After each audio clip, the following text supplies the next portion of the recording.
This is Continuum Drag, a weekly podcast where we watch sci-fi, fantasy, and everything in between.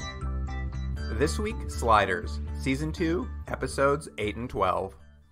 How can we spend so much time with somebody and not realize what a creep he is? He's scared, Wade.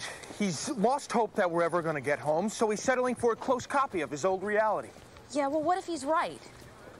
What if we never do get home? Do you want to stay too? No. Because I can't promise anything, Wade. I'm not sure I can actually ever get us home. Welcome to Continuum Drag, the podcast snacking on some tasty eyeballs.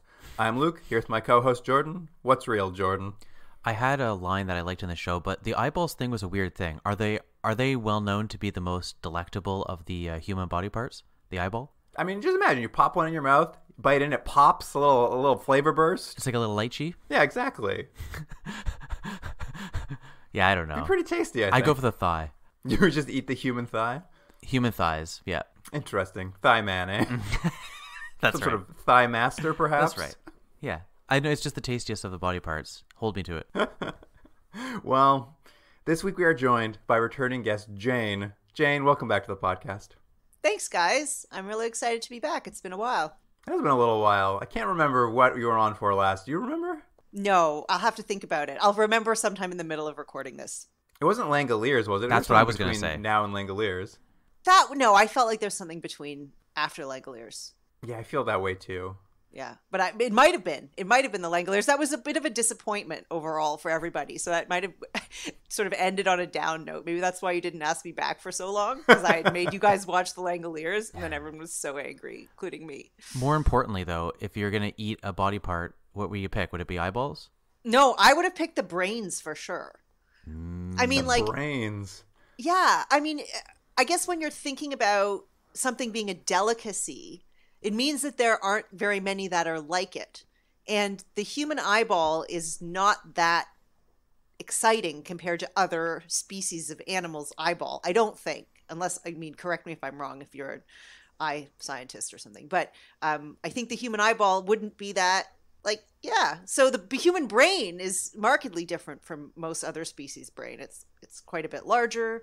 It has, like, I don't know, more neurons and is more interesting. So I would say that the brain would be the delicacy, not the eyeballs. More neurons, more taste. They always say that. That's right. But tell us what you really think. Have you thought about it at all? I did think about it. This is exactly true. No, I do think that it would be the brain, because I was just like, the eyeballs are so tiny and every animal on Earth has eyeballs. You can get an eyeball anywhere. Anyway, people aren't going to know what we're talking about because we haven't talked about the episode yet. But They eat eyeballs. if That's all you somebody's need to know. saying that eyeballs are a delicacy, like, I'm just not sure about that. Yeah. Spoiler. In these episodes, the Sliders decide they like eyeballs. They start eating them all the time. That's what the new show is about. You know what? It wouldn't surprise me, because both of these episodes, well, the first one in particular that we watched, really threw me for a loop. Well, Jane, that brings up a good point here. What's your history with Sliders? Is Sliders a big part of your life? So I was completely aware of Sliders, and I was trying to think back and figure out why I never watched Sliders, because it was totally in my wheelhouse in terms of, like, the science fiction kind of aspect for it. But I think maybe I was just a couple years too old for it. Because I think I'm a couple of years older than you guys. So I was like 15, 16 when it came out. And I don't think it was angsty enough for me. I don't think it was dark enough for me. But I never tried to watch it. Like, I remember seeing previews for it all the time, like ads on TV. I think for a while it might have aired before the X-Files. Like, it might have been the 8 o'clock Friday night show, and the X-Files was 9 o'clock, and I was all about the X-Files. But no, I never... I think it was too bright and sunny, and I just didn't think it was for me, I guess. And then also it got to the point where, like, I wasn't actually home on Fridays at 8 o'clock pretty much ever. Like, I would tape the X-Files because I was obsessed with it, and I would set up my VHS to tape it. But I would have no reason to watch Sliders or tape Sliders or anything. So it just kind of, it went, I wouldn't say it went over my head, but it, like, went past me. Like, it just sort of went off to one side, and, like, I never engaged with it. And I probably should have. I like that low-key brag where you're like, I was out on Friday nights doing stuff. I was cool, man. I had friends. I did stuff on I, Fridays. I definitely had time on Friday night to watch Sliders and the X-Files. Yeah, 100%. Yeah. I mean, if I had been like 13, I would have been all about it. But I think it was just... You missed it by that much. By that much. I missed it. And honestly, as well, like I literally never saw an episode. If I had actually watched an episode, I might have really liked it even at that age. But all I ever saw were like the cheesy TV previews for it. And I think they just didn't, it never sold me. And I never tried it. And that was it. No teenage crush on Jerry O'Connell. Well, that's too bad. No, not at all. And the girl who plays Wade looks so much like Carrie Fisher. It just freaks the hell out of me. Like, she looks like a young version of late 80s Carrie Fisher. Just like, whoa. It's very specific. That's quite the celebrity match. It's the haircut, right? It's like that short, like Carrie Fisher in When Harry Met Sally haircut, where she has like the short cropped hair. She just looks exactly like her as far as I'm concerned. Just like a slightly younger version. I found it really off. In the first episode specifically, in the pilot that I was just like, whoa. I sort of got used to it, but... I was just going to say, I'm surprised you even noticed her with her, 3 seconds of screen time in these episodes. Yeah, she doesn't have... That's true. She doesn't have a ton of screen time, but, I mean, I noticed anyway. But Jen, you did watch the pilot before we came in here. You asked for it specifically before you watched these two so you could get up to speed on it, which makes sense now that I know that you did not watch it originally, which I was shocked to hear just now. Yeah. I wanted to get up to speed on it, but also, so at the time that we're recording this, the one episode that is available of your podcast is the pilot. So I listened to that earlier this week, and it must be the highest rated pilot in the history of Continuum Drag. Like, you guys just both, like, were so complimentary about the pilot. We enjoyed it. And particularly Jordan. Yeah, like, you guys really seemed to, so I was like, I think I got to watch this. Like, it sounds like a really good pilot. And you were not wrong. Like, it was a great pilot. I really enjoyed watching it, and I'm really glad I watched it because the 2 episodes that you gave me, particularly episode 8, the first one that we're going to talk about, is turned the whole thing inside out. And I think if I hadn't watched the pilot, I think I would have felt much more disoriented watching episode 8, and I don't think I wouldn't have enjoyed it nearly as much just like parachuting into it. So I'm really glad that I watched the pilot. I thought it was great. Out of 10, what's the pilot? I would give the pilot like a 9.5 out of 10. Like as a pilot, like as a pilot movie, I think all of your guys' kind of comments on it were right, which is that it's really tight. You learn a lot. It moves really fast. Characters are all likable. You get what's going on. There's an interesting adventure. Like that's why I think like if I had actually maybe watched that pilot, I might have, as a 15-year-old, I might have been into Sliders. But C'est la vie. Yeah. But I'll say this. I think the pilot still, and I know this is maybe bearing the lead, I still think it's the strongest episode of the series we've watched. Strongest episode of any series? Of this or series. of this Of series? Sliders. Of Sliders. How many have you watched now? How many, Luke? 6? Something like that? This will be our, I think, 9th and 10th. Okay. All right. So you might be able to answer some questions that I have then about some of these things that are going on. All right, well, let's get into it then. Here's the IMDb summary for Season 2, Episode 8, Post-Traumatic Slide Syndrome. After 18 months, the Sliders finally return home. However, all is not as it seems, particularly with Professor Arturo. Oh, and I want to mention something real quick. Did you guys notice this was directed by Adam Nimoy? I did notice that. I didn't notice. Leonard Nimoy's son and wife of Terry Farrell. Oh, good for him. I looked at his credits. He doesn't have it's not like a long career, but he's done like a lot of like one episode of this and one episode of that. So he's like been directing regularly as sort of like a jobbing director. So he's made a career of it, but it's not being mean. But there's nothing like terribly amazing to write home about there in that career. Right. But he's probably a good working director. Yeah. I think that's what he's kind of made a career of like, yeah, bring him in for a block of episodes. He'll do it. Then he'll leave. Yeah, it's like Tom Hanks recently said. It's a family business, so it's just kind of like he came. It's true though. He just like he didn't know what else to do. Yeah. They got him some directing jobs, and now he kind of does some TV directing here and there, and makes a living. Yeah, and he directed at least one episode of Sliders. At least, Yeah, that we're aware of. I think this is it. I think this is the only one he did. Okay. Well, before we get into this episode, let's just break one thing out and just talk about it separately, and that's the framing device of this episode, which is that Rembrandt is in therapy, discussing with a therapist the strain of sliding and the sort of a crisis he's having having done all sliding. And this will sort of act a little bit as a narration to the episode, so we don't have to get into all the narration bits, but like it doesn't really fit into the episode because it's actually taking place outside of the episode. It's just like him in a different world talking to a therapist about sliding's kind of hard. And do you think it was necessary? Do you think it fit this episode? I found it so you don't realize until the end of the episode that it doesn't fit in the episode, though. That's the thing, is that I thought watching it that like he was reminiscing back about this specific story and kind of narrating this episode. I thought we were going to arrive at the present. Like I thought the episode was going to kind of hit him in the psychiatrist's office and then continue on. Like I thought that the psychiatrist's office was going to be part of the story of the episode. And so then when it wasn't, I was very confused and I thought it was weird.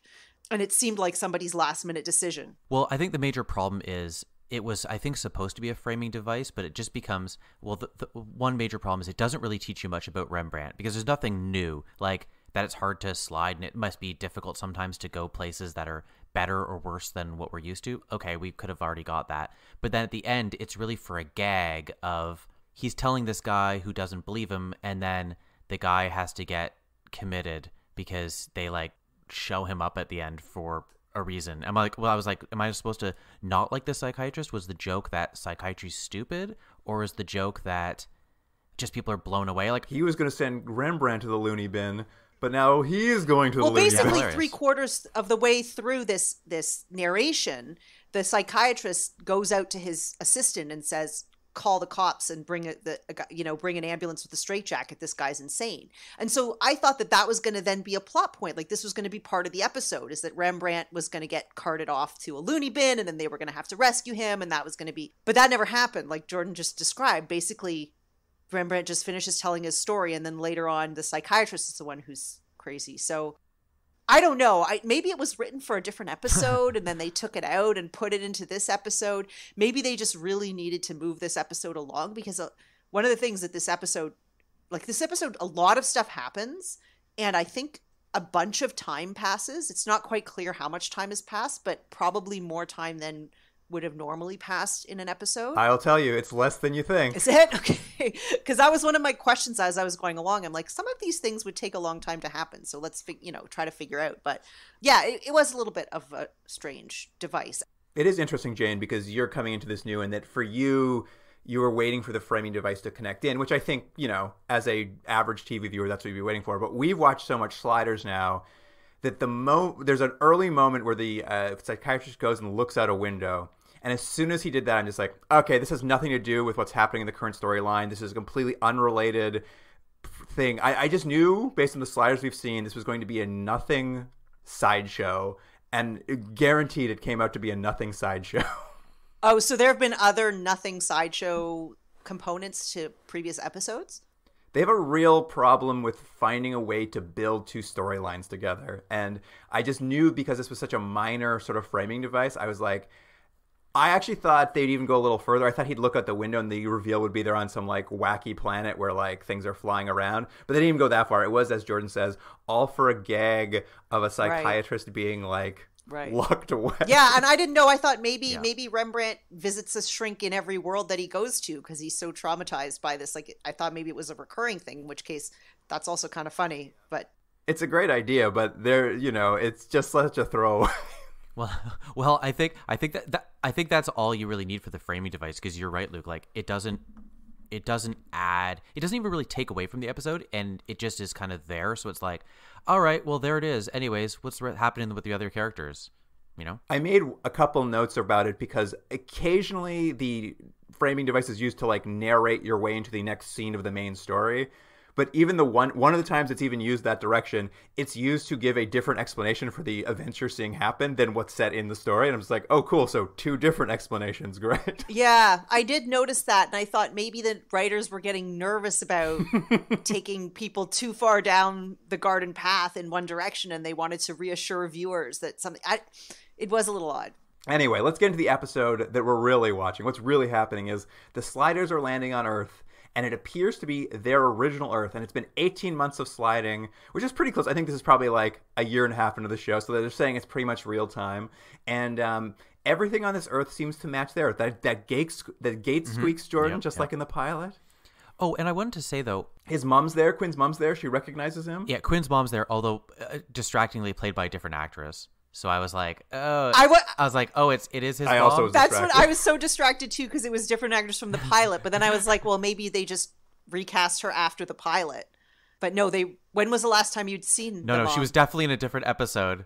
Last time there was an Earth that was similar. I looked into this, and according to IMDb, I think in the second season they recast the mom because this woman also appeared previously as the mom. So I think at some point the mom just got recast and they just moved on.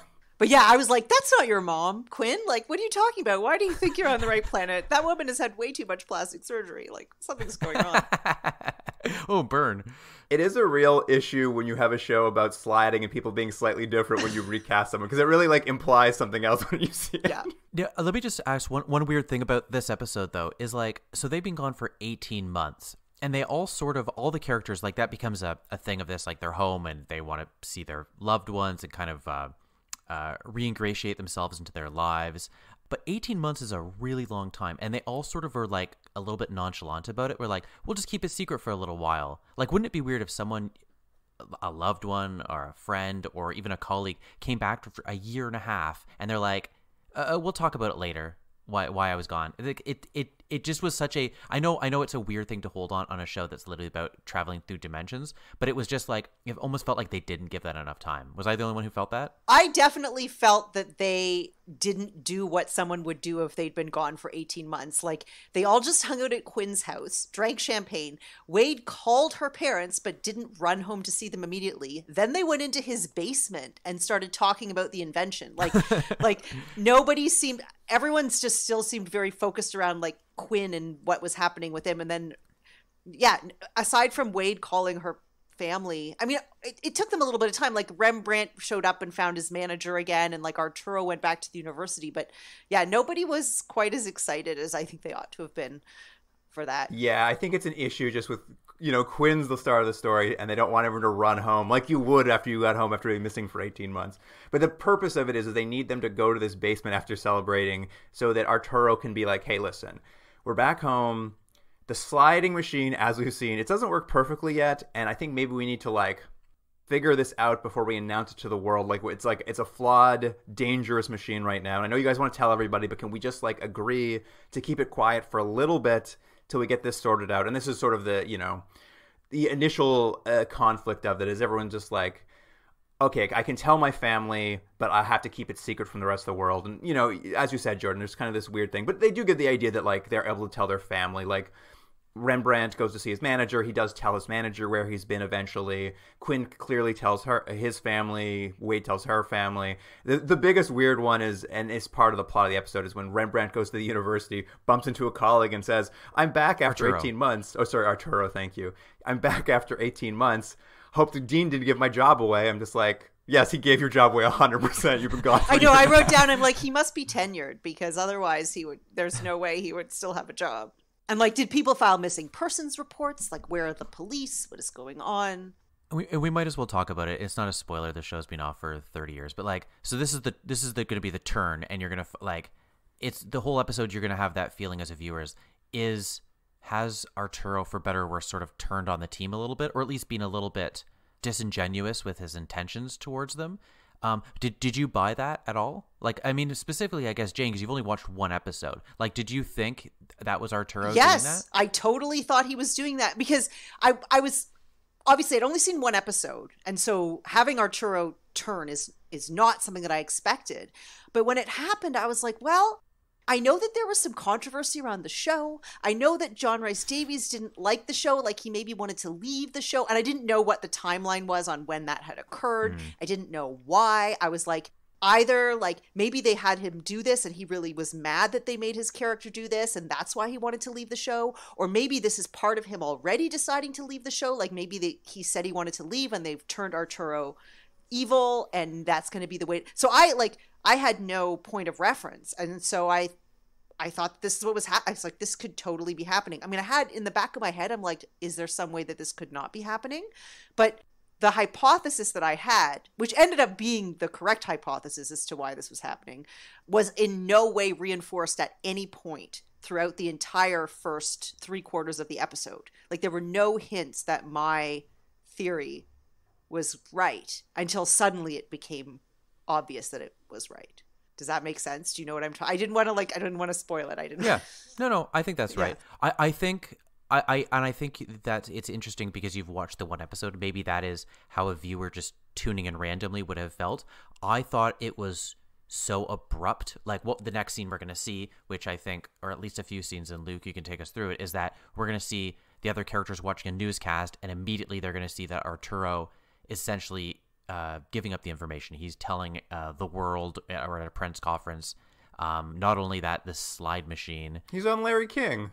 He's on Larry King. He's giving that, but he's also taking credit for the invention. Yes. It's him. They turn on the TV. He's on Larry King. He's telling everyone he invented sliding. He has proof of it. He's got this futuristic arrowhead from a world where North America was never colonized. And I was like, what was that episode about? It turns out it wasn't a real episode. I looked into it. It's not a real episode. But yes, he's basically taking credit for it all. He's on TV. It's a big like news media announcement. And it's been 24. My biggest thing was, I'm like, it's been 24 hours. How did he manage to get on Larry King already? Yeah, it hasn't been very long. But the other thing, too, is that although Quinn and Wade are disappointed that he's done this and sort of upset with him, they never say, that's completely unlike him. He would never do this. So that's the other thing was, for me, not having watched previous episodes, I'm like, maybe he'd been sort of turning ornery. Like maybe he'd been getting more and more annoying. Maybe there'd been things in previous episodes where he had been less likable, because both Quinn and Wade seem to think that it's believable that he would do this. I'll be honest, I think I'm in the same camp as both of you. When I saw this, I'm like, whoa, this is a very sudden turn. And I kept waiting. I'm like, I think I know where this twist is going. It's sliders. Maybe there's a double kicking around. But I think you're right. By halfway through, I was like, oh yeah, this is Arturo. Like he would do this, I believe. Yeah. I just thought it was too convenient, as we've seen in some other episodes, and Jane obviously wouldn't have that same kind of background. But I think there's almost a tell for the show, and maybe it's not a fair criticism, but that when they don't show doubles and they don't even mention them, it's almost like, well, there's got to be a double here somewhere, because like the characters haven't even attempted to look for, because you assume when they go to world, at least you would think the first thing, and they would assume if it's a world very much like ours, is that there will be doubles and it will be a very similar situation, right? But the thing is, they don't think they're in a different world. They think they're on their Earth. Yeah. That is true. Yeah, you're right. That is true. And I will point out, Jordan, we have watched an episode where Arturo makes a huge heel turn. That's and right. it is Arturo. That's right. Like they've done this to him before. The election episode. But didn't you think almost that was I felt that episode was so out of character for him. Like it was so far beyond that I was like, they couldn't do it again. But maybe it's interesting. We all kind of felt differently. Yeah. I think you're right though. I think an astute viewer, I think all three of us saw that it sort of turned coming, because we all know this is a mid-season episode. We know they're not really home, so we're just waiting to see when they're going to find out they're not home. So I think early on, I think we're probably in the same mindset. It's like, is this the real Arturo? But to Jane's point, by the time it got like 3/4 of the way through, the problems they were having were so unrelated to Arturo that I was just like, I think this just is Arturo.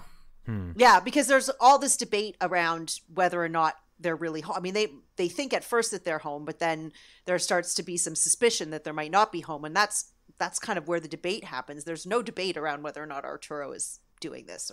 That's true. And that's sort of what happens is the sliders all get together at a bar without Arturo to discuss him stealing the idea for sliding and like using it as his own. It's very funny. They're at this bar. They're talking about, can you believe Arturo went on TV? We've been back for maybe 48 hours and he's already taken credit for sliders, for being a slider and inventing sliding. And then it turns out both Rembrandt and Wade have also sold their sliding story as well. As soon as they saw that press conference, they both ran out.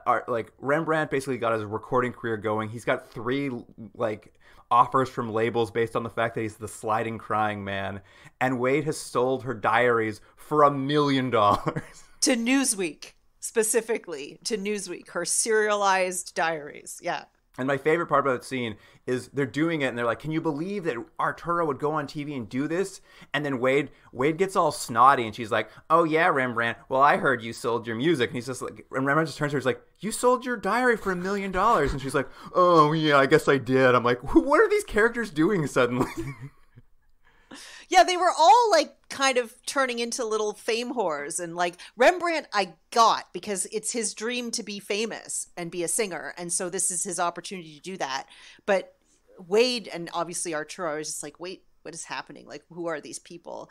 And I guess you're supposed to be feeling that they're so relieved to be home that they're having this kind of cathartic experience where they're just kind of re-injecting themselves into the world and trying to kind of find their place in it in kind of a new way. And this is their way of doing that. That's kind of what I got from it. No, that's fair. Although I have to point out, and this is runs throughout the episode where it just didn't make sense to me. It's like, I get it. The whole point is Arturo stealing credit for inventing sliding.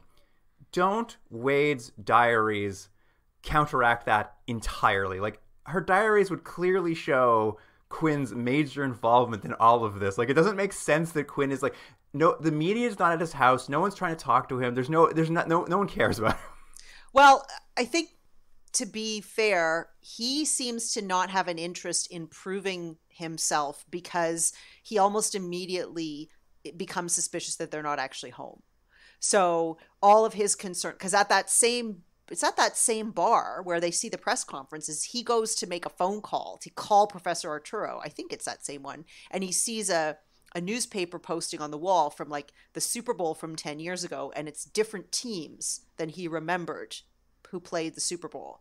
And so he immediately starts to get suspicious. And so from then on, he's not so interested in proving himself to be the inventor of sliding than he is in convincing his friends that they're on the wrong world and they're not actually home and that they need to keep moving. I was just thinking, Luke, what would it have been? What news clipping would it have been that would have indicated to you that was the wrong world?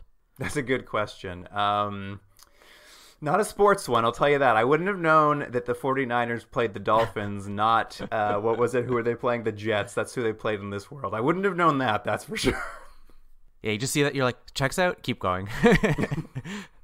Yeah, but it's funny because there's a couple of things like that that are kind of, so, you know, he sees that there's the sports, the football thing, and then there's another one later where Quinn is like, my baseball card is different. You know, I remembered my baseball card having an asterisk here and it's no asterisk or something like that, like about somebody's home run record. I forget who it was.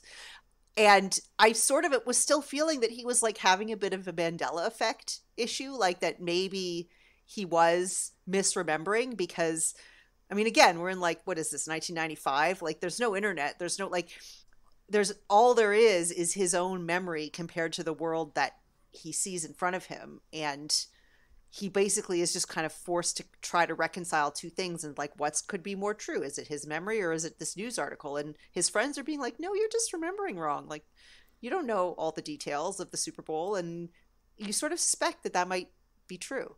Well, I thought there was something interesting they could have maybe leaned into more is the idea that everyone has arrived back home. Everyone is seemingly, at least financially, done so much better very quickly, except for him. So there's almost like he's a little behind the ball, so he's like looking for excuses to leave. And there's a little bit of that, I think, in the episode. But I almost feel like that could have been the actual episode, is that it's almost like he's going out of his way to prove things. And maybe even the viewer, you're like, he seems like, it does seem like the actual world, you know? And they kind of toy with it a little bit, but I think they could have maybe leaned in it a little bit more.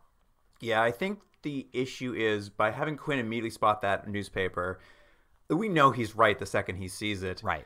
Yeah. And so what the problem becomes is just like, you're just like, well, you guys have been sliding for 18 months. Like, if one of your friends comes to you and says, I think something's wrong, you don't just dismiss him offhand. You're immediately going to start looking into it because you've already done this so many times that you would also be suspicious if someone noticed something. You'd be trying to disprove it perhaps, but you wouldn't just be dismissing him like flat out.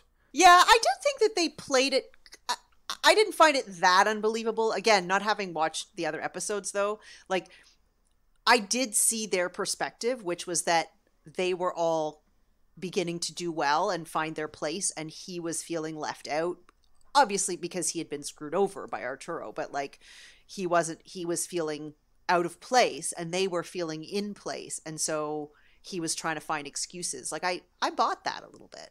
Would it have been better or worse if in this episode there only was one bit of information that he thinks didn't line up? Maybe it wasn't this specific 49ers Super Bowl, but there was one bit of information that he knew that he was like, no, this is real, and there's no other confirmation in the episode. Would that have made this a more interesting episode? So. Or is that, I think if there was something he wasn't 100% sure of, but was just like, he was like, that's not right. Like he'd walk, that thing you walk by every day, and it was just like, that's not how I remember it. Like, I think if it was like that, because then it's that Mandela effect, then it's that idea of just like, there's this small little thing tweaking the back of his head being like, this isn't right. Something's wrong here, but I can't find it. I can't prove it beyond a shadow of a doubt. Yeah. Yeah, but they sell it right to the viewers right away that, oh yeah, and Quinn's right and you're on Quinn's side. So you're just like waiting for the other characters to eventually come around, which they will.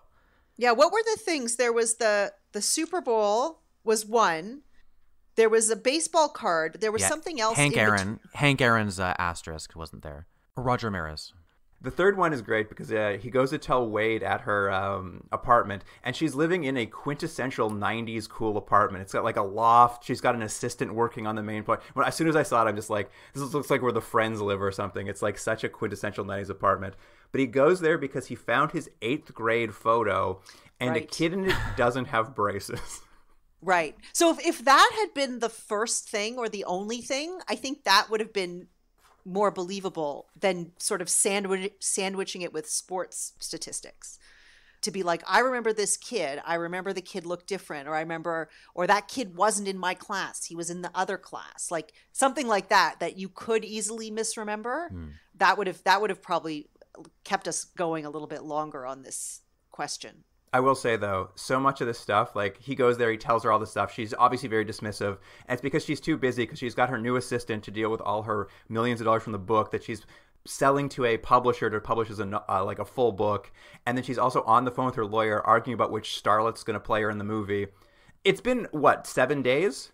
Well, this is what I was trying to figure out is like how much time has passed because, she's got this whole new office apartment. She's got the assistant. She's got all these deals going. She seems like very adept at this point at like negotiating. She's like chatting with her lawyer and talking about negotiations that she has to have. And then meanwhile, Arturo, who is like taken credit for everything, has had like a bunch of press conferences. They've made, by this point, they're about to make a statue of him, unveil a statue of him. Like, how long does it take to make a statue? There's a whole museum dedicated to him that has all kind of just materialized in, I guess, a week. That's why I thought that it was a lot longer. I thought that it must have been like at least a month or two. But you're right. Now that I think about it, the big reveal that happens about Arturo at the end is like, oh yeah, it's only been a week. I believe at the end they say they've been here for 2 weeks. That's how long they've been on this planet. So at this point, they've been here a week, and she is now a best-selling author with stars fighting over her to play her in movies. That's right. And nobody has actually demonstrated anything. This is the other thing. So the world is all agog about interdimensional travel, but as far as I can tell, no one's actually done any slide. Like the military, the government hasn't come and asked to see the technology. Like it's still in Quinn's basement. Like everyone's just kind of taking Arturo's word for everything.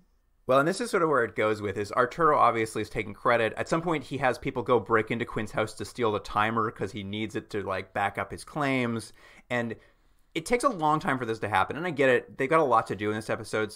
It does feel like it's a little late in the episode when it finally happens, but Quinn finally goes to talk to Arturo, which you'd think would be like the first thing. A person you've slid with for 18 months. The first stop you'd be just to be like, call him up and be like, dude, what's happening here? I don't understand. But he finally does, and Arturo just basically says, you used my ideas to invent this thing, so essentially I invented it. These are all my research made this possible, so I think it's mine, and that's why I'm taking it. This is sort of his reason for taking it. And of course, Quinn, when he talks to him, he's not there to confront him about stealing the research. Quinn's just like trying to tell him, he's like, we're on the wrong Earth. Like, so it doesn't really go anywhere, but we just get to see like where this Arturo's mind is at behind why he's taking the invention, essentially, why he won't share credit. Mm-hmm. But as you said, Jane, the next day after basically Quinn's tried to talk to all his friends about sliding or about being on the wrong Earth, they're opening up a brand new wing of the museum dedicated to sliding with a full statue of Arturo going on. They go in and the Rembrandt and Wade, they happen to see the timing device, the timer that got stolen is sitting in the museum. So they, it's obviously now that Arturo had stolen it originally. And Wade goes to call Quinn to tell him, it's like, hey, you're right. Let's like talk to the cops. It's sitting here. And when she's on the phone with Quinn, we don't hear Quinn's side of the conversation, but she gets quickly annoyed because clearly Quinn, all he wants to talk about is they're on the wrong Earth. So she hangs up the phone. She turns around. Right behind her is a window, and it's the Golden Gate Bridge, except it's not gold anymore. It's blue. It's blue, and nobody noticed. They've been hanging out in this world for how long in San Francisco, and nobody's noticed that the Golden Gate Bridge is blue. And she even says, like, oh, she heard them on the radio calling it the Azure Gate Bridge or something like that. Is it Azure? Is that what they said? Yeah. The color blue azure. Yeah, Azure Gate Bridge. But she didn't think anything of it. She wasn't paying attention. And I thought that was so dumb because there's actually something interesting. I don't know if I love the examples they did of, Roger Maris's asterisk or whatever, little tiny things that are wrong. But then to make the Golden Gate Bridge blue, it was just so dumb. Whereas what it should have been, at least in my opinion, is it should have been something personal to Wade, something that she also now notices in her life is a little bit off. And then she's like, oh, he is right. Like they already established that the world is almost exactly the same. It's like why this one thing is so dramatically different. I just thought was so dumb, but whatever. It gets her on side. That's the point. Yeah. I think the problem is then you have to like have Wade's personal story in there, and nobody really wants to spend much time on her. So let's just make it a thing unfortunately, that everybody you're right. can see, right? Also, I have a question. The Golden Gate Bridge isn't gold, is it? Oh, it's red-ish. So why did they change oranges. the name when it became blue? Why did it become the Azure Gate Bridge? I guess it could still be. Well, it's far from golden, I guess. They were really worried the audience still wouldn't get it after they saw a blue Golden Gate Bridge, and they're like, "Well, let's change it to a name for blue." Yeah. Well, I just looked at it. I'm like, oh, I bet it was pretty easy for them to invert the color. No, that's Right, fair. right. Like when they're doing the special effect, if they just invert the color, it turns like a bluish color, as opposed to trying to like paint it some other thing. Now, Jordan, I have a question for you. How did you like the gag with Rembrandt or with Arturo's statue? What was the gag? That he's thinner?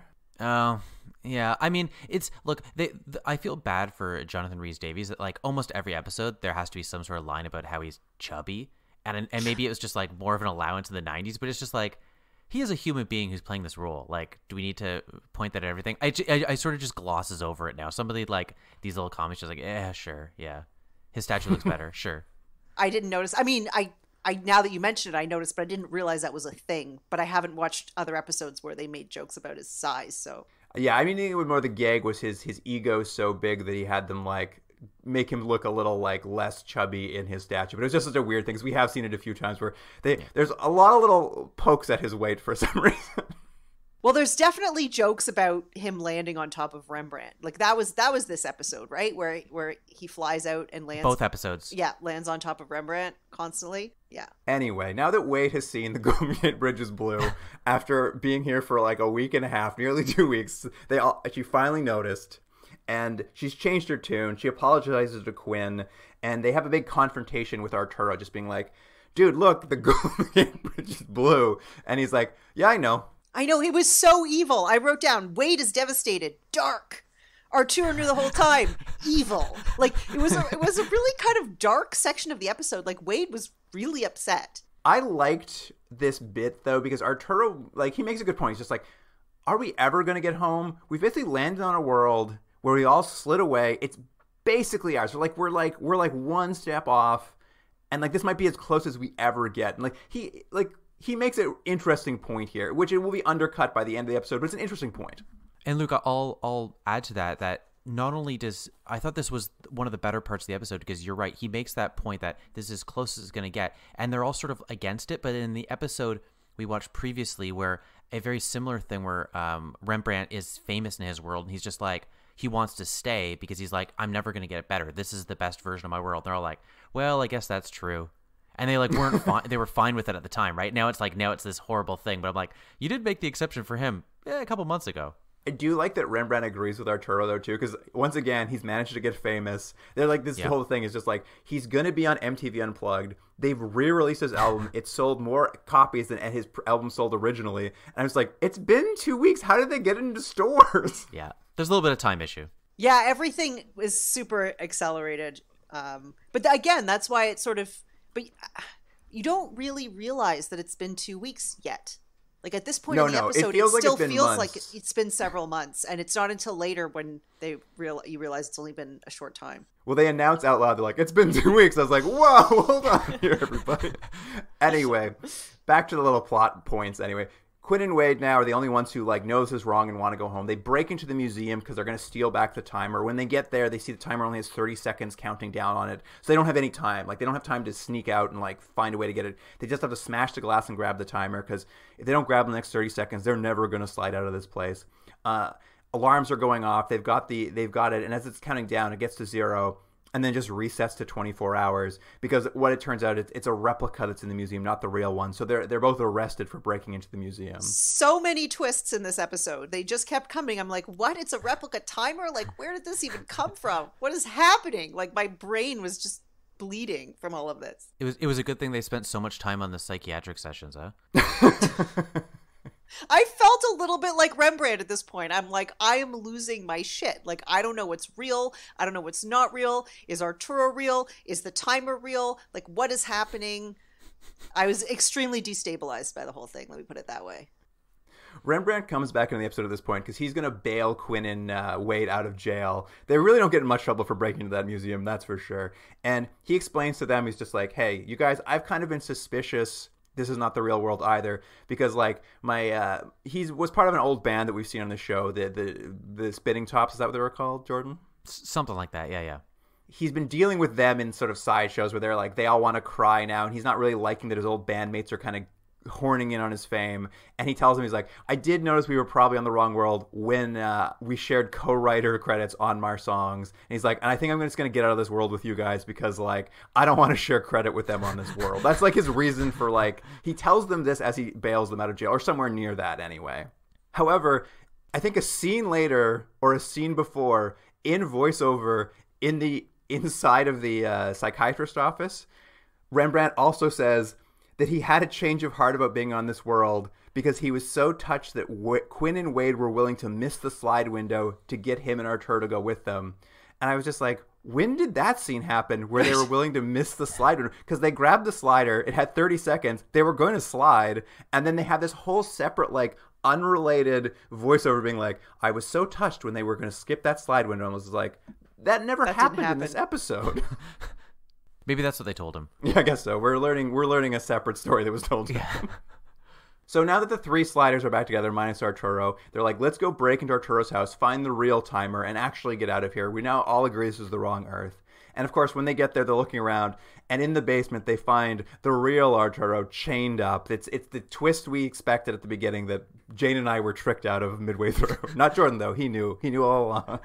Yeah, I was totally tricked. That was my first thinking, is like, this is a different Arturo. This Arturo stayed behind. Like this Arturo who's bad is the Arturo from this world, not their Arturo. And he is not a slider in this universe, and he stayed behind, and now he's stealing their shit. And then there were no clues whatsoever that might be the case. No one was suspicious that might be the case. I was so relieved when they found Arturo in the basement. I was like, oh, thank God. I do like that they get to the classic like double in TV though, where like, so while they're rescuing Arturo, the other Arturo shows up and basically is like, I have to say, very quick on his feet. He's just like, no, I'm the real Arturo. I escaped and tied the bad guy up, so you've just let the bad guy go. And they're like, I don't know what to think. And I thought that was pretty good. I was like, yeah, who knows? Maybe he's telling the truth. Yeah, and then again, I didn't know which one was the real Arturo, and I was really concerned that they were going to be picking the wrong one. But then one of them just punched the other one, and then sort of they went on with life. It is a nice twist. I mean, I obviously had forgotten about my initial suspicions by the time this point. So I did like, for a show, and I mean, Jordan might not agree, but this show hasn't always done a great job of like having twists and turns. And I felt this episode at least had a few that I was surprised by, and this was a nice reveal. And, you know, it is, as you said, Jordan, they finally get the opportunity, which we've been waiting for them to do, is that classic like doubles, who's who, which is the right one kind of scene. They finally get to it with the other Rembrandt or the other Arturo coming in the stairs. He's like, I'm the real Arturo, and they're arguing. I like the bit too, because there's a good bit where the one on the stairs is like starts recounting their adventures as proof that he remembers. Like I'm the one who's the real one. I remember all our adventures. And Arturo, who'd been chained up, says, well, Wade's diaries have been published for a week, so anyone can know that. Like, it's a nice bit where just, like, you really can't trust either of them. And it is so funny that basically the chained up Arturo's just like, I've had enough of this, and just punches his double out, and they take the timer, and they run off. I like it, and they never do actually explain it, because they have one line where Rembrandt says, as they're running away, he's like, man, I hope we got the right one. And that's it. Yeah. That's all they say. Well, and then with him free, they race back. There's not much time left on the timer. They race back to Quinn's house, and at Quinn's house, Quinn says goodbye to his family. We see Wade's parents. For us, it's the first time we've ever seen Wade's parents. They might have been in other episodes, but she's there saying goodbye to her parents too, and they're kind of explaining the situation, how this isn't really their Earth, and they're not really their kids, and they're going to have to slide away.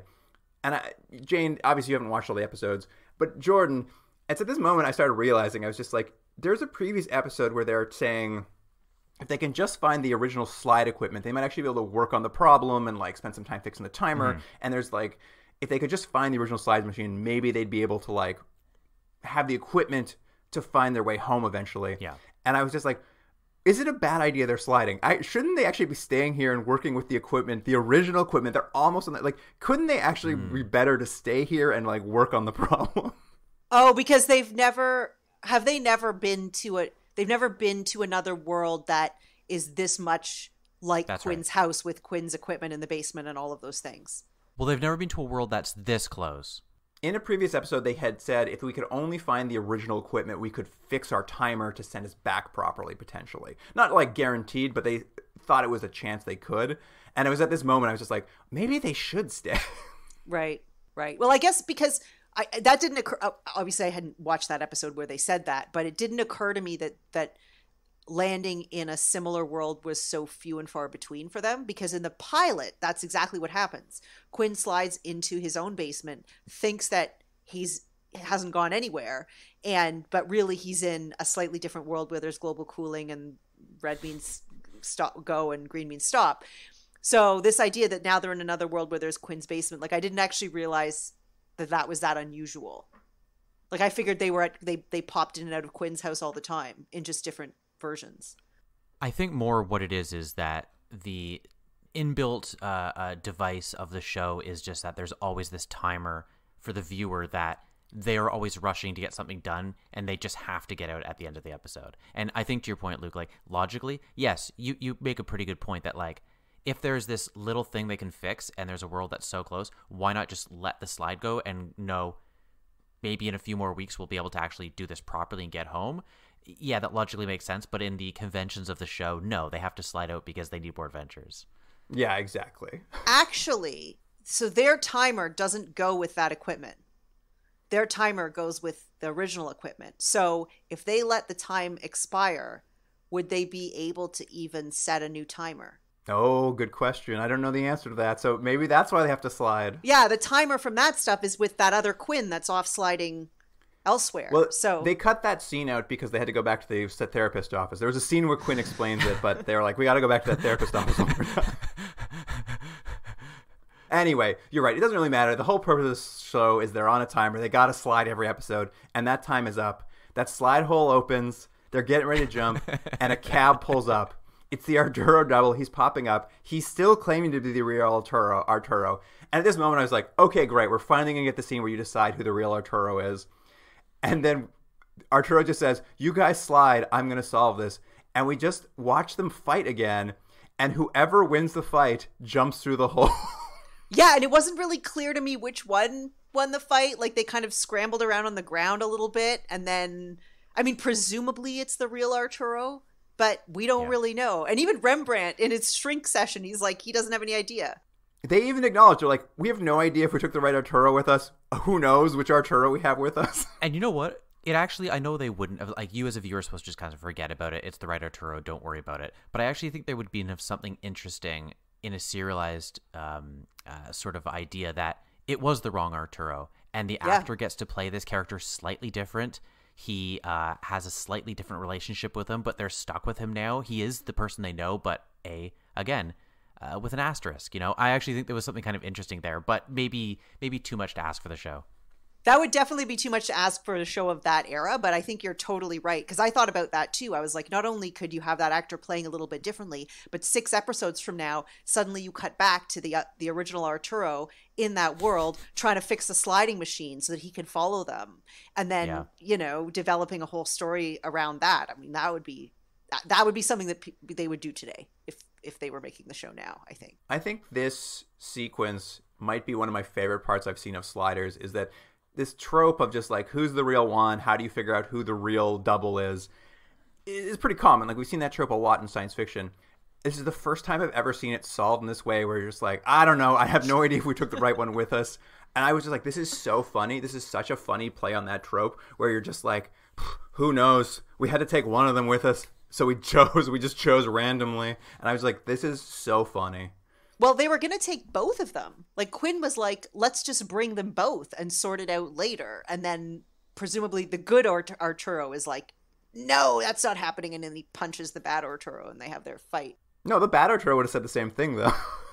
Maybe? Would he? Or was the bad Arturo just want to go? But why does the bad Arturo want to go with them? This is another question that I'm not sure about. It's because he can't get a Nobel Prize without the timer, because apparently he can't figure out how to back create sliding, which doesn't make any sense. Because in this world, and I don't think we've said this, in this world, the sliders all slid just as they did in the pilot, but Arturo of this world chickened out at the last second, so he didn't go.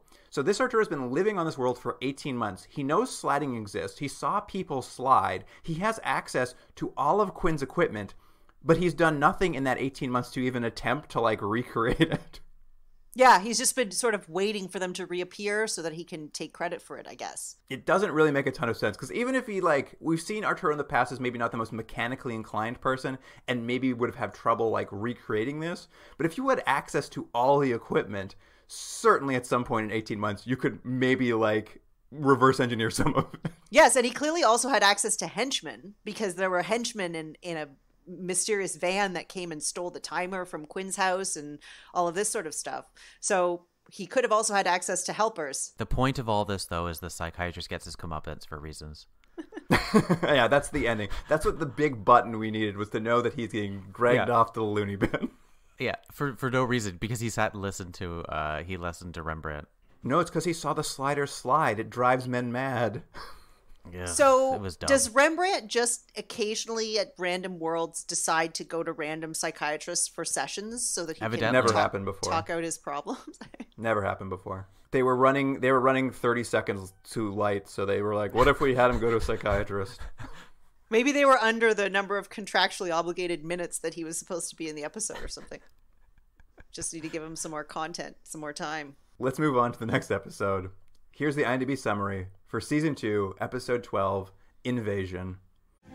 The successful implantation of a homing device in one of the subjects will allow us to track their journeys in hopes that they will eventually return to their Earth.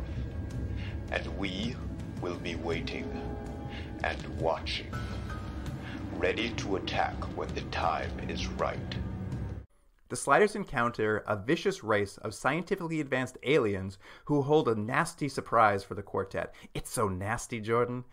They can slide at will and intend to conquer every Earth in the dimensional spectrum. So I just want to say one thing about this. So we're going to learn there's an alien species called the Cro-Mags who also are sliders. That's really going to be the structure of this episode. So, doing a little reading about the show, and Jane, I don't know how much you've done, but this was supposed to be a one-off episode of the Cro-Mags, just as like a crazy world. Can you believe it? So when the show got essentially canceled by Fox and or started getting adjusted, someone on the network side or the other producer decided this was going to be the serialized thing. So they went back and found an episode they liked, which was the Cro-Mags, and made this now the major crux of the show for seasons. I think it's 4 and 5 maybe, that the Cro-Mags are like every episode they chase them, but that was not intended. This was supposed to be like their Borg episode, you know. Okay. Well, but the Borg episode was intended to introduce the Borg. Like, so that's what I thought. I thought that too. I could see that was their intention, was to make make it serialized, but you're saying they retroactively did this? They didn't That's what I plan it. thought. Luke, am I wrong? I think, Jordan, that might be revisionist history, actually. Do you think so? As we've seen, I think when we've been looking into Sliders, there's a lot of discussion about how the first 2 seasons are really good, and the next ones get worse. And we've seen like maybe that's not entirely true. I watched that making of documentary a couple weeks back of Sliders, and a very telling documentary in that it was just with the two creators, and the only cast who came back for it were Rembrandt and Jerry O'Connell, which I think can tell you approximately when this was filmed. If we lost the two lead characters, they weren't willing to come back to do a making of documentary. In that making of documentary, what's very interesting is Tracy Treme, one of the creators of the show, he talks about how he was pitching this idea for the Cro-Mags because he really wanted to introduce a running villain. They were going to be his Klingons, basically. Yeah. He was very excited to do it, and nobody liked it. He had to go out to lunch with an executive at Fox and basically like, convince them to let him do this, to let them bring in these Cro-Mags as a running villain. It did not continue after that. They did not like the episode. Fox was like, we're not doing any more of these guys. At the time, they were like, we don't think this is going to work. And even more telling, in this very light and fluffy making of, where two of the actors who had a bad time wouldn't even come back to talk about it, Jerry O'Connell and I think Rembrandt too, in the documentary were like, the Cro-Mags sucked. We didn't like them. We don't know why we did them. So it's not true. It's revisionist history to say that there was never any intention of them ever not coming back. Tracy Treme had intended them to be a running villain. They only came back after it switched to sci-fi, and they like dragged them back out into the light. But it was always his intention that this was going to be his like running bored. So it's Klingon become his story. It's become part of his story that when things got, quote unquote, ruined, it was interference, but it was actually just one of his maybe not good ideas. Yeah, I mean, I don't know if it's his story around it. I think that, like, because the worst seasons have more Cro-Mags, I think the lore around the show is that, like, oh, the Cro-Mags were forced back in. But it was always the intention of the creator to have the Cro-Mags in. They were just sort of rejected. And I know we're going to talk about this episode, and we'll probably have varying feelings on it. I don't like the Cro-Mags, and I'm not looking forward to them in future episodes. And my feeling is, at least personally for me, it's that it doesn't feel like Sliders. It's not so much that it's a bad episode of TV. It just feels like this is not the show that they want to do. The show is supposed to be about going to a different world, learning about the characters, learning about us as society and maybe our feelings and themes and morals. And now it's just like, we're on the run. I was like, oh, is that the show? I thought it was supposed to be a fun new world that is going to be something we've never seen before and a different perspective on stuff. And this is just like, I don't know. This starts becoming The Fugitive or something, doesn't it? I just felt like it started to feel more like, Star Trek or some kind of standard sci-fi thing. Like it was immediately recognizable that these Cro-Mags were intended to be recurring villains. I'm disappointed to hear that they seem to have recurred so much in subsequent seasons because, again, I could see them recurring once a season. Once in the season 3 finale and once in the season 4 or something like that. But the idea that they sort of took over the show, which is sort of like what it sounds like, Luke, that you're saying, that definitely sounds disappointing. But it didn't bother me so much that they were existing because I was like, oh, it's high time. We're halfway through season 2 and hasn't been a running villain. Like, what's wrong with these people? It's high time. Anyway, let's start this episode. It begins with I thought it was a good Rembrandt gag, in that when they land on their new world, Rembrandt is wearing elbow pads and knee pads because he's like gotten tired of the very painful slides we've seen them doing, and he's now landing with a lot more like protection when he lands. And what was very funny is like I thought this was a funny gag for Rembrandt, and then both Wade and Arturo think he looks like a nerd, and they'd rather keep like destroying their bodies on these slides than ever wear protection. And I was just like, what are you talking about? It's so 90s. I'm like, so you don't want to wear a bike helmet because you're not cool. Like you think it's uncool and you'd rather get hit by a car and die. Like that was kind of basically what they were saying. It was another point where I'm just like, oh, Rembrandt, you're the most relatable character on the show. You know what? And I have to say, I think I said it in the first episode. He is my favorite character, and I have felt that in the last couple episodes, they don't really know what to do with him outside of, like, they're almost trying to make him more one note than he is. Like, he wants to be famous. I'm like, yeah, okay, we know that. But it's like, he's actually a very funny performer, and he has, like, funny little bits in the episodes like this, but it's like I don't know, maybe there just needs more time of Wade and Quinn, like, staring at each other lovingly. Oh, speaking of which, I did want to ask, in the last episode, they kissed. Was that just out of nowhere? Yeah, we don't know what's happening. Oh, we don't know what's happening. Okay.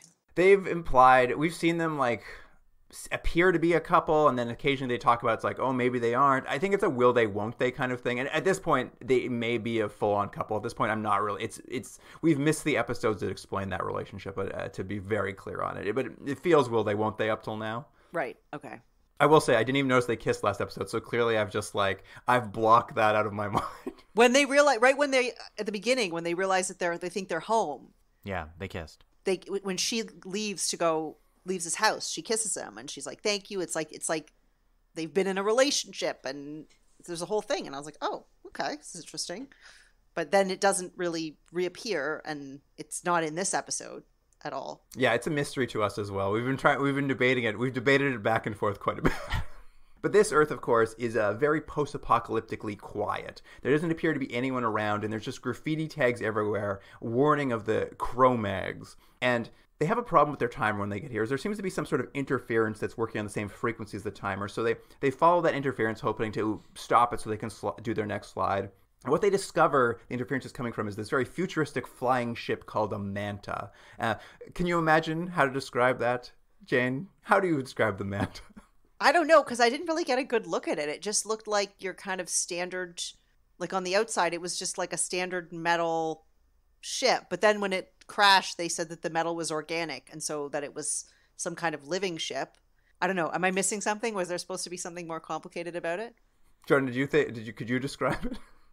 Well, it's like a dark, almost purpley color, right? And it's like, but it's sort of like it has. I'm trying to remember now. It's so funny. I think it had like two wings on the side of it, sort of like a plane, but they also have kind of spikes that go frontwards, like towards the nose of the ship, correct? Yeah, I mean, I think the hint is in the title Manta. I think it's supposed to look like a sea creature, like with the wings out and the little tail. Oh, you know what? I didn't actually think it looked like that. I didn't catch that. Yeah, I didn't either. No, I think that's the idea. It's supposed to be like look like a little sea creature, and that's I think why it is called a manta. But very interesting. Neither of you caught it, so maybe not the most evocative design.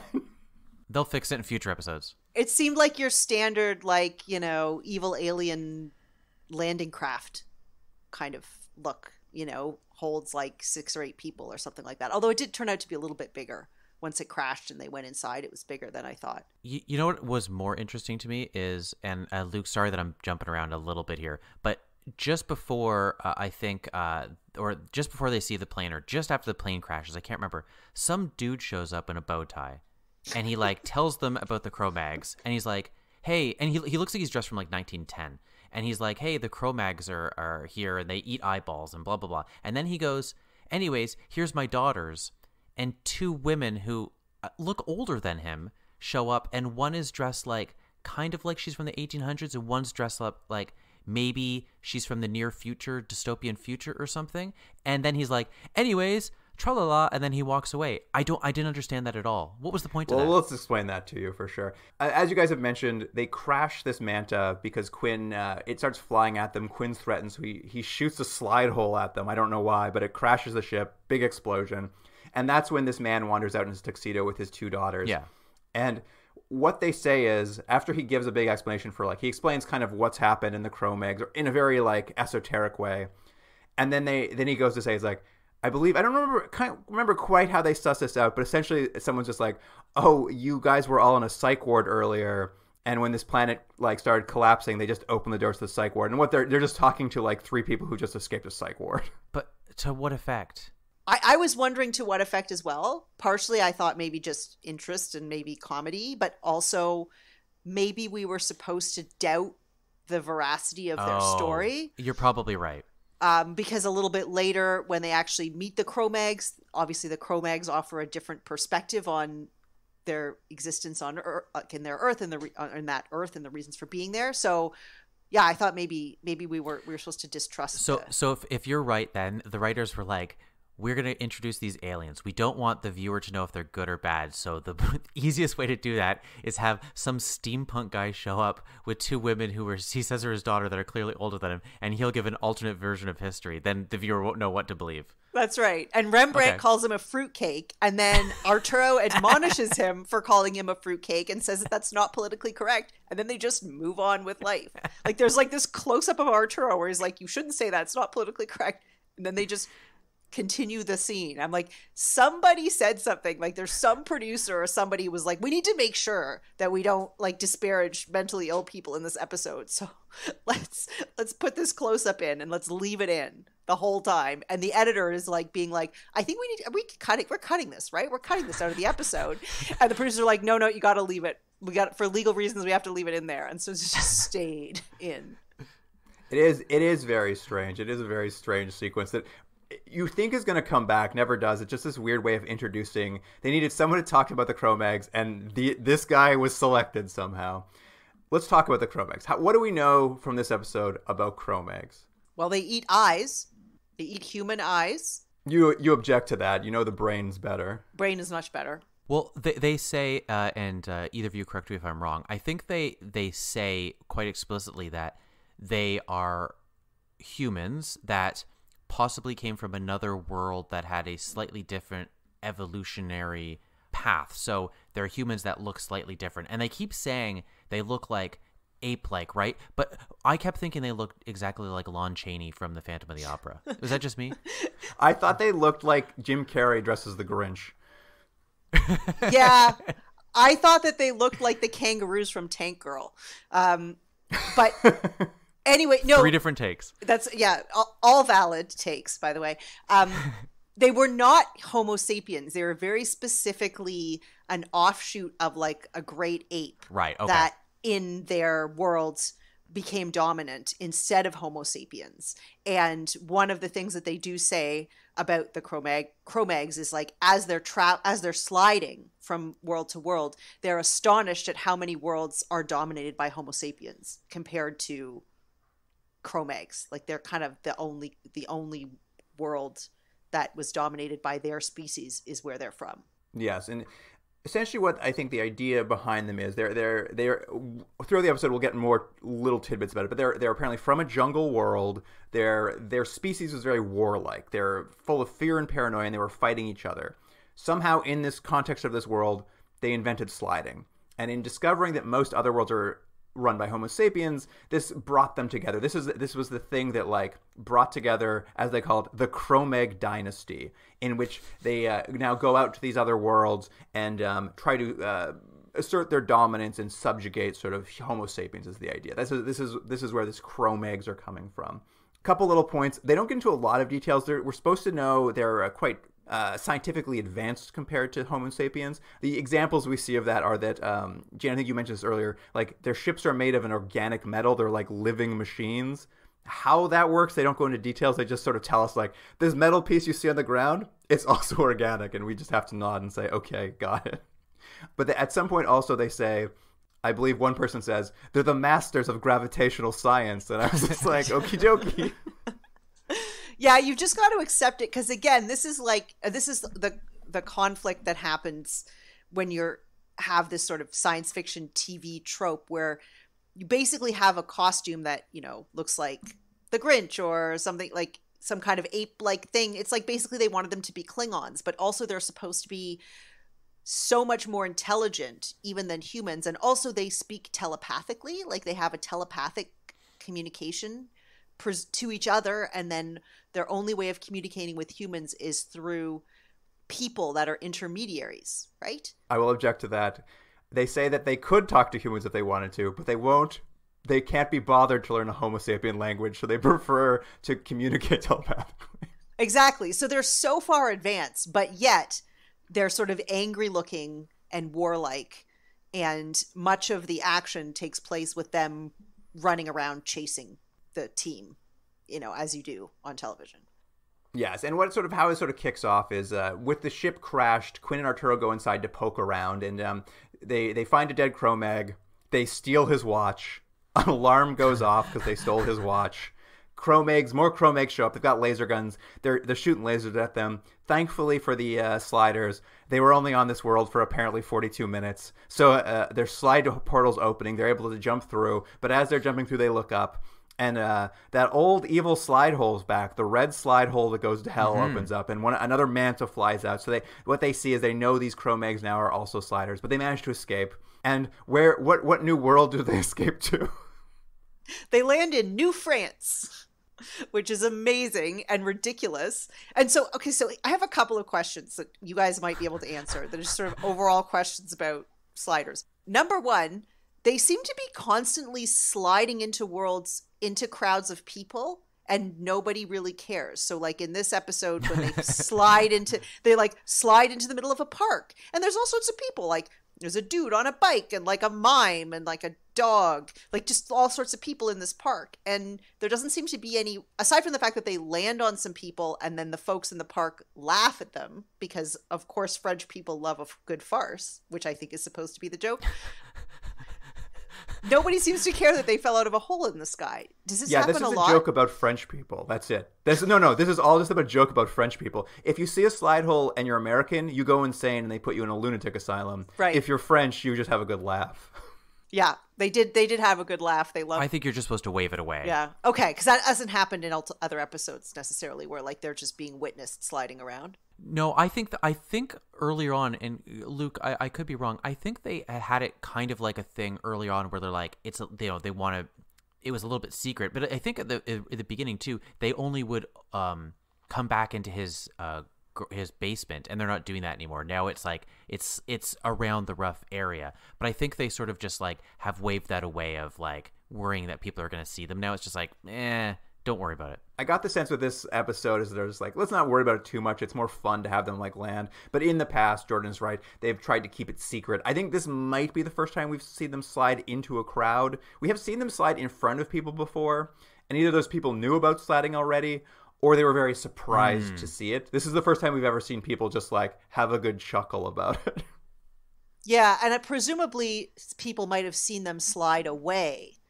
Whereas, like, you don't know what the consequences are of them having seen the slide hole because then they're gone. But having them arrive by slide hole and everybody not be like, who are you and why did you fall out of the sky? That seemed weird. My other question, which is only somewhat related, is did they at any point say how they decided each time how long they were going to be in a place? Like, do they set the timer themselves, right? Like, they still make a choice about how much time they put on the timer, and how do they decide how much time to put in each place? I think it's random every time, and I think it has to do with how, Luke, am I right? Is that it's not working entirely perfectly, the timer? So every world they go, it's random. So it could be 6 minutes, it could be 3 months, it could be 2 years. They don't know. So every time they arrive, and I think that. And Luke, am I right? I think they've added that at a certain point, right? Because was it that from the beginning? It's crazy that I can't even remember now. Well, at the beginning, he made a decision about how long he was going to be somewhere, but maybe once it became random, once they started being lost in space time, it became the timer's decision. In the pilot, they do indicate that the timer gets broken at some point, and that's the case. I don't think they fully explained it in the pilot, but I believe in the subsequent episodes what it is like, now the timer has a certain amount of time. They don't set it, but they have to hit that window, or they could get stuck here because they can't summon necessarily another slider. They always have to hit that window. And you had said it earlier, Jordan, in the pilot, I think they say they have to slide in the same place in order to hit the right slide hole. They still kind of hold to that rule. In particular in this episode, for some reason, they bring that rule back up, though it seems like it's gotten a lot more loosey-goosey. Like, they seem to slide wherever most of the time, and I had thought they'd gotten rid of that rule just in general, but they do bring it up in this episode that they have to slide in approximately the same place they slid out last time. So it's a weird... These rules are nebulous, and they change from episode to episode depending on the writer's needs. Right. Okay. Well, that's fair enough. That's good. I just wasn't sure who was deciding on the amount of time. But if it's sort of randomized by the timer, that makes sense. To your point, Jane, that's interesting, though, is that we've had them go on a few worlds, and it seems like they've been there way too long and some too short. And in the previous episode, it is odd that they even would have said it's been 2 weeks when you clearly would have needed much more time. And it wouldn't have changed anything. They could have just said at the beginning, hey, we're here for 6 months. It wouldn't have changed anything. They could have just not said anything. Right? Yeah. Well, except that Arturo was locked in the basement. I think that's the only thing where it's like he can't really be locked in the no, basement you're for right. more than a couple You're of right. weeks. They just find his skeleton. What I do like about this New France world is it is built 100% to be gags off the top. They had a weird monster they meet, and now we're going to get 5 minutes of gags about how French people are rude and how Arturo's English, so he hates French people. So many frog references. And even in the opening minutes, when he slides into this world, the reason everyone's laughing is because Arturo fell on a baguette salesman, and that's just like this is just like the funniest joke for some reason, that an Englishman fell on a French baguette salesman. Like, this is a lot of what happens in this sequence is just like Arturo being mad at French people. And being made fun of by French people. I would argue that of the 4 main characters, Wade has the least screen time and thus the least to do. They don't really know what to do with her other than reacting to Quinn. They've saddled Rembrandt with just kind of being a one-note character about fame. Quinn is kind of like a dopey genius thing, and then they've made Arturo the most unlikable character. Every episode, you're just like, he's angry or rude or whatever. And I know it's like, I guess could be a plot device for episodes to episodes, but I'm already getting tired of his character because he's just like, I don't know, he's just a bummer. He's just a prickly Englishman constantly. Yeah, that's not fun. They go to lunch on this world, which is my favorite thing they do on this series, because every time they go anywhere, the first thing they do is they land, they go eat, and I'm always just so mad because I'm just like, how are you going to pay for this food? And this episode they attempt to like deal with that, in that I believe after they eat, they're like, oh, Rembrandt, you have all those silver pieces you won at a casino, and then he's like, oh, I lost those somewhere. So what we learn is Arturo bartered his wristwatch to pay for lunch, which, Jordan, we've seen his wristwatch in a previous episode, and it's a shitty digital wristwatch. That made me laugh. Yeah, they implied that he had a very expensive watch, and he even says, he's like, that watch cost a fortune. But then in the other episode, it's literally a plot device, and he's wearing a like terrible Casio watch. I'm like, that wouldn't have bought lunch. And I mean, and also I'm just like, you can't barter. You can't go to a restaurant and barter. Like, I get this is New France, but there's no way you showed up to a restaurant and bartered for your lunch. I wouldn't worry about it. It just makes me crazy. They do it so many times. They're always just like, who knows? They show up. They never remember they need currency. I'm like, okay, fine. But the whole point is they have lunch. They talk about Cro-Mags. They leave lunch. And as they're walking away, Arturo's like, oh, yeah, I still have this Cro-Mag watch I stole off that corpse. And it starts flashing. One of the slide holes to hell opens up. A manta ship flies out and shoots them with a knockout beam. Like, it just shoots a ray at them. They all are like, oh, I feel faint. And they fall over. And next thing you know, they're all strapped up inside of the Cro-Mag ship. And they're being transported to Earth, a 113. Mm-hmm. Oh, this brought up a question for me. So just prior to that, when they're having lunch in New France, they debate whether or not to tell the French people about the Cro-Mags, like to tell them that the Cro-Mags are coming for them or whatever. And so then I was wondering, I'm like, are all these multiverses like in a set order, or are there ones that are more adjacent to each other than others? Because how would they know that the Cro-Mags were going to follow them into New France? Like, as far as they know, they're just sliding randomly, right? So how would they know that they had the next world they slid to, the Cro-Mags were inevitably just going to show up? That was confusing.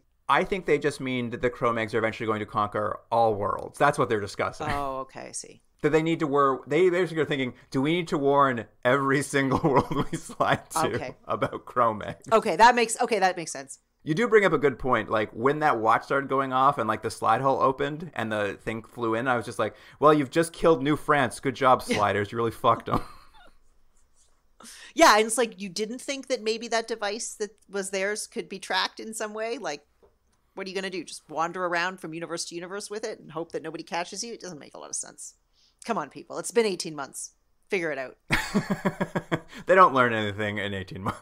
I'll be honest, at this point in the episode, I was kind of hoping, just before the Cro-Mags showed up, that was all we were going to see of the Cro-Mags. That was going to be a little tease for later on in the show, and in future episodes we'll see them. It was like a little bit of not a cold open, but a little thing that you're going to see later on. And then when they're like, the Cro-Mags are back, I was like, oh great, it's going to be a whole episode of them in prison now, and it's exactly what it is. And then I was just like, my eyes are just starting to glare into different parts of the room as the episode's on.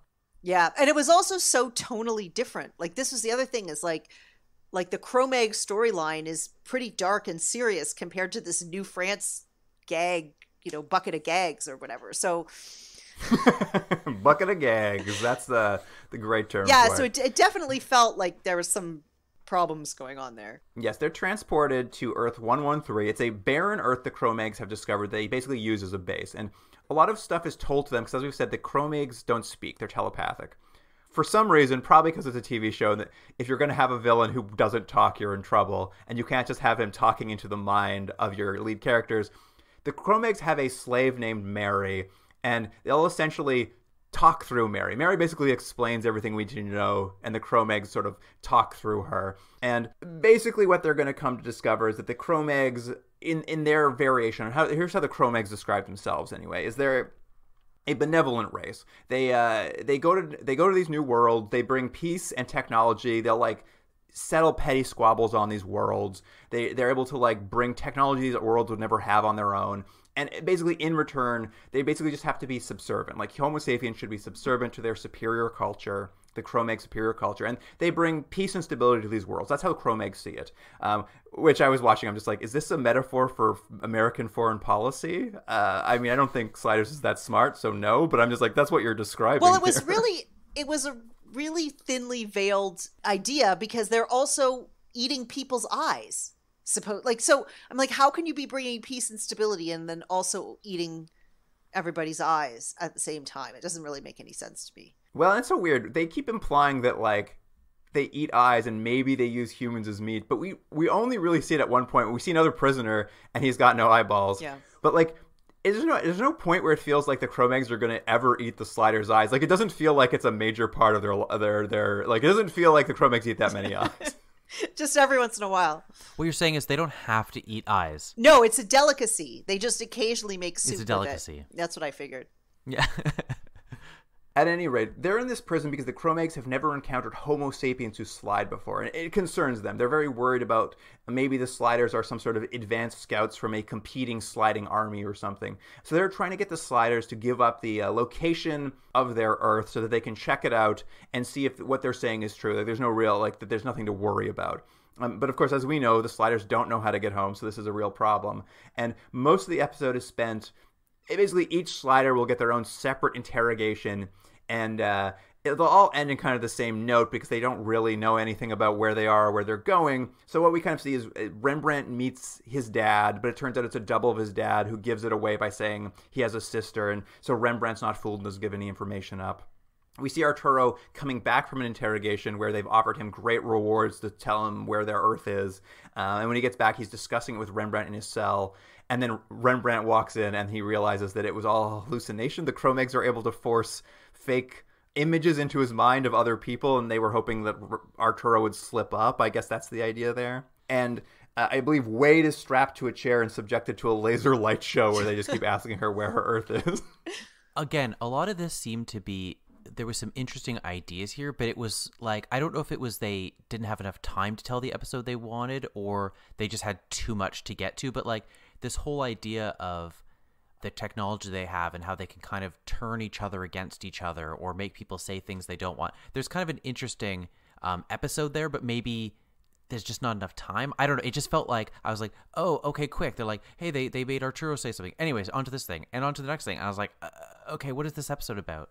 Yeah, the idea of the telepathic power and being able to create some sort of hallucination, or visions, that's interesting, and that could be something, I mean, presumably would be something that they would decide to use later as a bigger deal with these Cro-Mags and a weapon that could be used against people. But yeah, it was very all over the place. It's like they were trying a different interrogation method with each character to see what would work, but they were all kind of bad and none of them worked, and then the characters banded together to escape. And to your point, we don't learn anything new about the characters we know as a viewer. We didn't learn anything new about them, and it also didn't, like you're saying, they didn't learn anything, so it also didn't really progress the plot. So you're just like, okay, I guess they have cool telepathic powers. Cool. Jordan, you learned that Rembrandt has a dad and no sister. What more do you want? I know. Also, they do.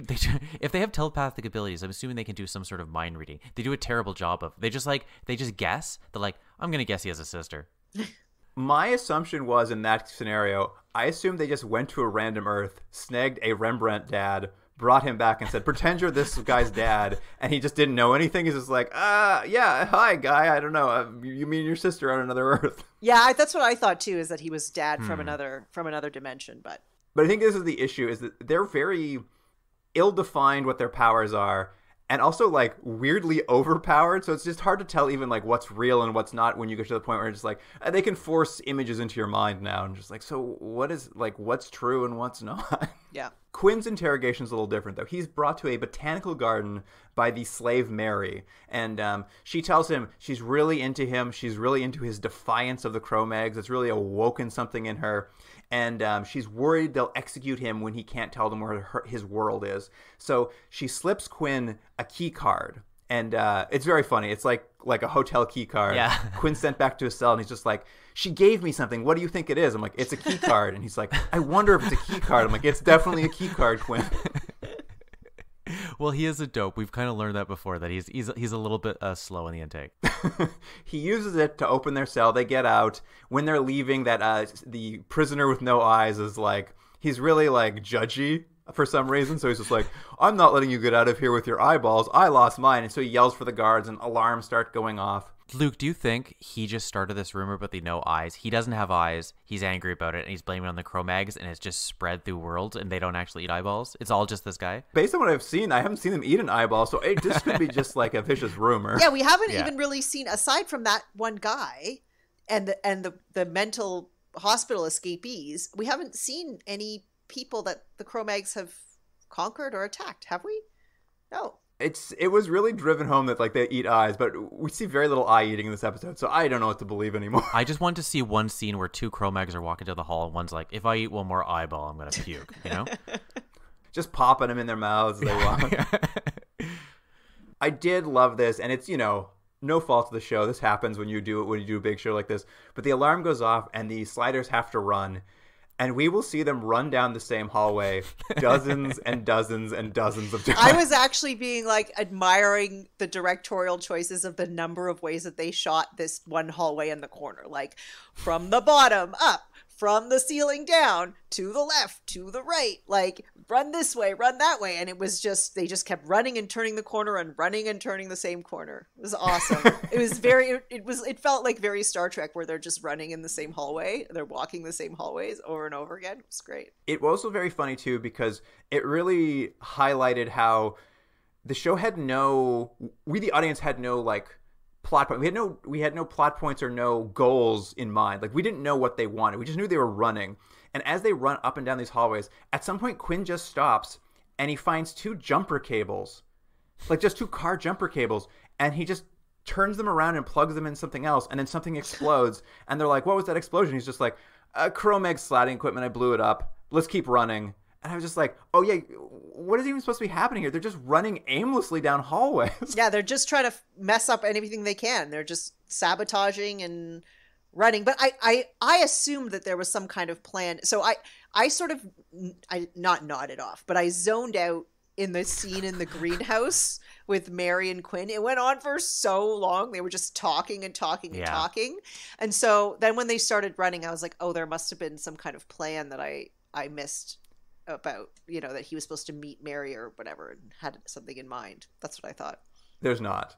But yeah, it's fine. It's just I'm thinking about it now, they're running around, and I was just like, oh yeah, there's no end goal. That's why they have to have him stop and blow up this Cro-Mag equipment, which also he says, he's like, I blew up some of their sliding equipment. I'm just like, you should have taken that. You needed a way off this ship. You should have taken that slide equipment. It doesn't matter. Sort of as they're running around aimlessly, Mary reappears. She saves them from two Cro-Mag guards. She shoots them down. She's, of course, mortally wounded in the attempt to save them. And a scene I had to roll back because I missed it happening, because it's not exactly well blocked out. She's shot. She falls down. And the sliders are like, oh, there's only 2 seconds left on this timer. We got to get out of here. And I was just like, where did they get that timer from? But I guess Mary passes it off to them as she's falling to the ground. Okay. Like it's a really weird thing. Mary has the timer. She reappears out of nowhere, gets mortally injured, gives them their own timer back. And then, Jordan, we were discussing this earlier this episode, the idea that they need to slide from a certain place comes back up here because they're like, oh no, our timer's almost gone. And Mary just said, she's laying on the floor dying. She's like, don't worry. I opened a portal just over there back to New France. You can slide from where you were on New France. I was just like, I forgot that was a rule. Okay, we got to go back to New France. Yeah, and I'll say this because there's gonna be a slight little turn at the end of the episode. She it seemed like she was only here as like a little plot device, and then she dies in Quinn's arms. And they're all like, and he's like, "You're beautiful. Don't ever forget that." And I was like, "Ugh, Quinn, you're the worst." It was just I was like, "What did it have to do with anything?" And it was just dumb. It had nothing to do with anything. I'm like, where is this romance coming from? Suddenly he's having a romance with this lady and telling her that she's beautiful. No, he just likes going to hospital wards where people are dying, and he tells them all beautiful before they go. It's like go away, Quinn. No one asked your opinion. And then we're gonna find out in the next couple scenes that she's not actually dead, and so it didn't seem so gross. But it was one of those scenes I was like, ugh, why is this needed? It's all important. We need him have him feel something for this slave we spend 45 seconds with throughout the episode. That's not true. We spent a long time in that greenhouse with her, and Jane passed out during I did. But I mean, the other thing too is maybe they were trying to build something because of course she's not, now that we reveal that she's not actually dead, if she's the voice of the Cro-Mags, and the Cro-Mags come back in future episodes, now she has this rapport with Quinn. But I guess that's she true. lied to him and betrayed him, but he still kind of feels an affinity towards her. I guess there was maybe some kind of intention there, but it was very clumsy, and awkward. They wanted a love triangle Wade? Yeah, maybe. Maybe, because Quinn seems really broken up. They arrive back in New France, and the other folks have just slid before him, and so he's the last one through. And there's they fall on somebody else. There's some other joke about the French people. No, Arturo falls in the same baguette man. Okay. They redo that joke, but this time he's happy because he's like, New France isn't as bad as Cro-Mag. Yeah, he's thrilled to be in France for the first time ever. But Quinn is really sad. They're like, wait, what happened to, what was her name? Mary. And Quinn's like, she didn't make it. And he's really broken up about it. So I don't know. I guess it was supposed to be. And they were like, did you at least get to tell her she was beautiful? And he's like, yeah, I did get to tell her that. Don't worry. Oh, thank God. Phew. But yes, they've escaped. All's well. They just now have to avoid Cro-Mags going forward. And of course, Jordan, as you said, they cut back to a button at the end. Mary's not dead. The Cro-Mags are rewarding her for a good job well done with an extra hour of freedom. Good for her. Yeah. So they want this because they want to watch them sliding so they can find more information, right? Couldn't they have just kept interrogating them? No, they want to find their homeworld. So they're going to track them. This is the big twist, is that they say, thanks to your efforts while we were interrogating them, we've put a tracking device in one of the sliders, but they don't tell us which one. And this is I think, where the idea of they're like, oh, it's going to be a big mystery we're going to keep coming back to. It's which slider has this secret, is the Trojan horse? That's going to be the idea behind it all. Of course, as we know, it won't come back for years because they didn't care for the idea in the second season. But I think this is where you see this was going. It originally intended to be a continuing concept they're going to come back to. And it doesn't actually happen until they run out of ideas, probably, while they're in the sci-fi days. Yeah. I didn't even catch that line because I was just I was still just so concerned about Mary and her beauty that I just didn't even hear about that last line. Well, I was concerned that suddenly the Cro-Mags were talking when they had never talked, and very specifically said that they were not going to talk and that they weren't going to learn English. Then they're just standing there talking away with telling Mary their devious plans. As soon as they were introducing these villains who I could tell were going to be continuing, you're not introducing them not to be continuing, and they said, we only speak telepathically because we don't want to learn your language. And it's like, you're not going to hold to this. You're not going to have villains who don't speak. You're not going to do that. And they give up on it within the episode. They give up on the idea within their first episode. Yeah, but they also look more ridiculous while they're talking because of their weird because they look so grinchy. Yeah. Now I just think of the Grinch. I think that was a good comparison. The Who's from Whoville are here to take over. So they've got these goofy kind of rabbity teeth, and their upper lip is sort of sitting up much too high, and their nose is flattened, and they talk like little evil rabbits. And they're just this is not gonna last. This is terrible. Well, that wraps up the two episodes. Do you guys have any final notes? Anything we didn't cover? No, I think you know what, I'm actually kind of curious mostly as to what Jane's scores are on this, coming in kind of kind of coming in only with the pilot as an example. Yeah. I will note something for us, Jordan, and we mentioned this last episode, which the intro to Sliders, they'd removed the whispering slider in that one episode, but it's back now. It's back. Sliders. I also noticed the music's a lot more rocky, and like it's a lot more rock and roll. And they seem to have added more voiceover where they give examples of crazy worlds they're slipped. Oh, is this in the opening credit sequence? Yeah. Right. Yeah. They're really tweaking the sequence. They're trying to find the right combination of things in this opening. Right, just so that people don't change the channel. They'll be like, oh no, wait, we also went to this other world where this happened. Well, I guess I better stay and watch. They don't want people only setting their VCR for 9 o'clock for when X-Files are on. They want people to set it for 2 hours and start at 8. I know, but then you would have to have both shows on the same videotape, and that's a big no-no. This is the problem. While you're out making out with all those boys, you can't risk losing that X-Files episode. I wish that's what I was doing. It was not what I was doing. I was wandering the streets of downtown Toronto pretending to be cool. Not wearing a helmet. That's what I know you're doing. Definitely not wearing a helmet. Well, let's get into it then. I agree with you completely, Jordan. We've talked to a lot of people about the show. And even having Jane on, I assume she'd have a history with it. But she's untainted by nostalgia. So I'm very curious to hear what she has to say about these episodes. So, Jane, post-traumatic slide syndrome. Out of a possible 10, how do you feel about this episode? I would rate it quite highly because I think because I had the advantage of not having seen previous episodes, I really felt like I was really duped by a lot of the plot elements. And I felt really unsure about where it was going, and I really liked that. And it was a little bit of a kind of adventure roller coaster for me. So I would probably give that one like an 8.5 out of 10. But I think if I had watched, from what you guys are telling me, if I had watched previous episodes, if I would have been much more dubious of the whole thing, and I probably wouldn't have enjoyed it as much. But because I just watched the pilot, which I'm very glad I did. Yeah, I thought it was pretty good. All right. Well, Jordan, how are you feeling? I think it's better than the last few episodes we watched, I think, which were getting pretty cringy. I didn't like it as much as Jane did. I just think it's like, I don't know. It felt to me like they kept doing the same scene over and over, and I wasn't convinced by the turn at all, so I'm only giving it a 6. Yeah, I think this might be, outside of the pilot, I think this might be the best episode of Sliders we've watched. It was the most competent, even with the, like, completely pointless therapy session, which I'm just like, this is classic Sliders. And I gotta say, I know I said it earlier, I really like the doubles meeting each other and who's who, and the conclusion of that being like, who cares, just grab one and let's go. That's very funny to me. I'm gonna give it a 6.5. All right, not bad. Which brings us to Invasion.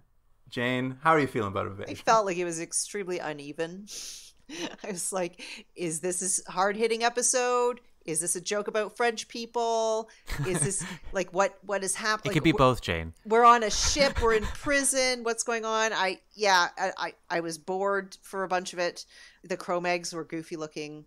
So I mean, I wouldn't overall rate it super low just because it was still kind of a competent show compared to a lot of crap that you guys have made me watch.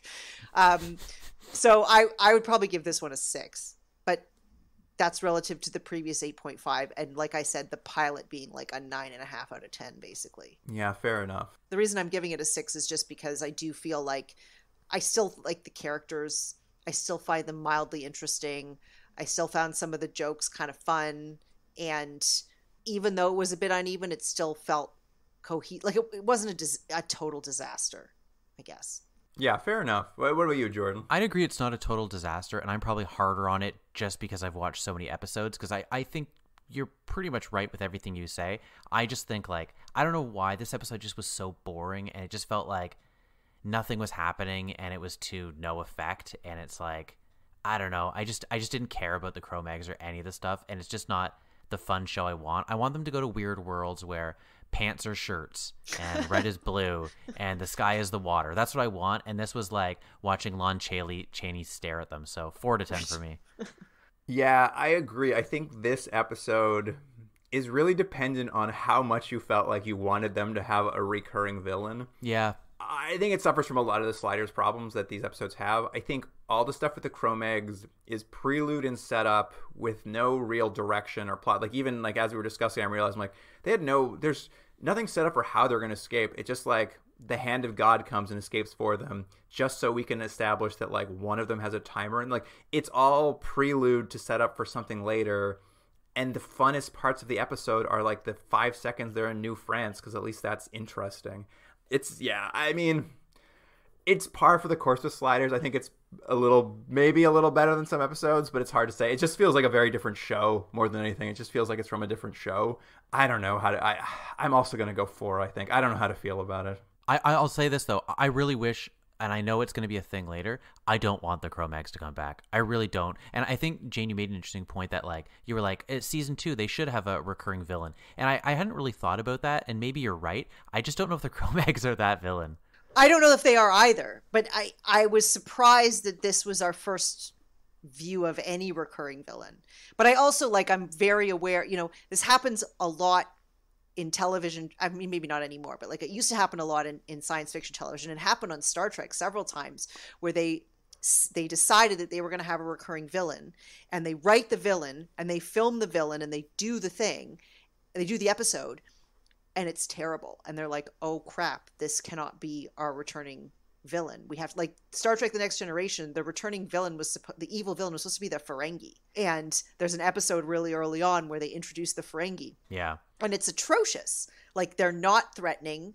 They're weird. Just, there was sort of a cascading series of decisions that started from when somebody wrote the script, and then somebody made some costuming decisions and some behavioral decisions and some casting decisions that took them down a road that by the time they're in the episode, you're like, how did this happen? That these are supposed to be the villains? And I felt similarly about the Cro-Mags. It's like, okay, in principle, the idea is interesting, that they can slide, that they have telepathic powers. Like, that's kind of cool. But there's like a cascading series of decisions where then they end up looking like the Grinch or the Who's, and they're not even remotely threatening in the way that they're supposed to be, and they're not interesting. And you just end up with a dead end. So that's why I'm disappointed that they are going to be around so much. Do you think this would have been a better episode if instead of them just having, like you said, Luke, like a hand of God that kind of just got them out of this, it was something like they stole a ship and now they have a ship and that's the serialized element? They're sliding in a new way because they have this new thing? Or is that too much of a change for a show?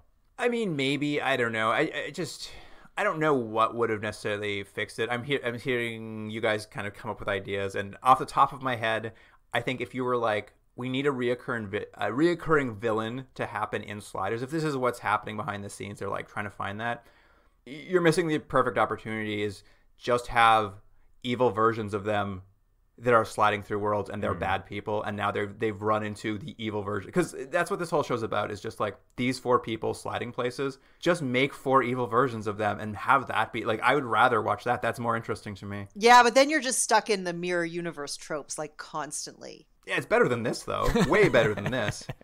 Yeah, I think they went too big with these guys. Like, I think they could have done it so that they were maybe more like not so obviously evil, like maybe more like, what am I trying to say? Like, sort of this idea that they were sort of these benevolent overlords, but obviously, which is an evil premise, but like not have it be so obviously aggressive.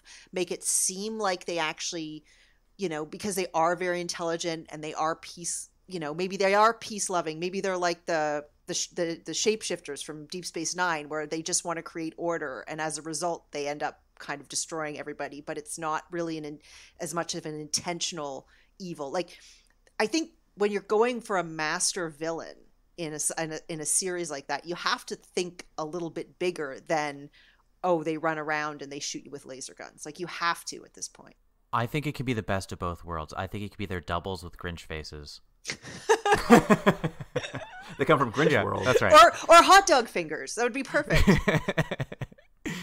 All right. Well, let's move past this. Let's wrap up the episode. Jane, thank you so much for joining us to watch Sliders. It was a pleasure to have a new voice in the room to think about Sliders. Well, thanks for having me. It was a really great opportunity. Like, I'd completely forgotten about Sliders, and like I said, it had sort of missed me. So it was a really cool opportunity to kind of check it out again. So I'm really grateful that you guys asked me to be on. It was fun. It's always great to have you back. And listener, we're at the end of season 2 of Sliders now. We've now with our best of list, we've now watched the top 3 episodes of season 1, top 3 episodes of season 2, according to our extremely flawed algorithm.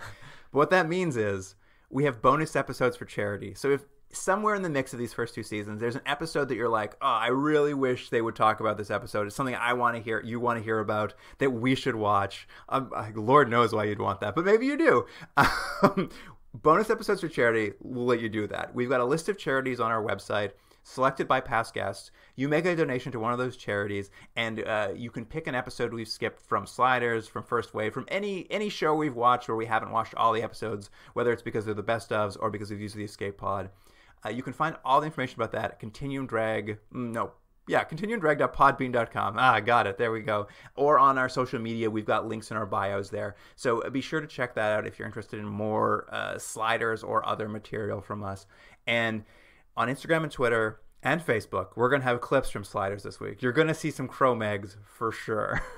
And they'll just be staring at things because they're telepathic. And just breathing through their mouths. Like, yeah. Their noses were completely puttied over. They couldn't breathe through them. The handle there is @continuumdrag. And, of course, you can always email us if you have any questions about, I don't know, whatever we're up to, that's for sure. The email address there is continuumdrag@gmail.com. But that wraps it up. So, listener, thank you for joining us. And, Jordan, I'll see you next week. See you then.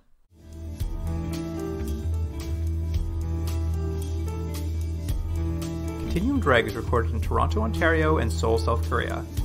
Theme music by James Rick Seidler. Produced by Jordan Delick and Luke Black. Special thanks to Aaron Yunes.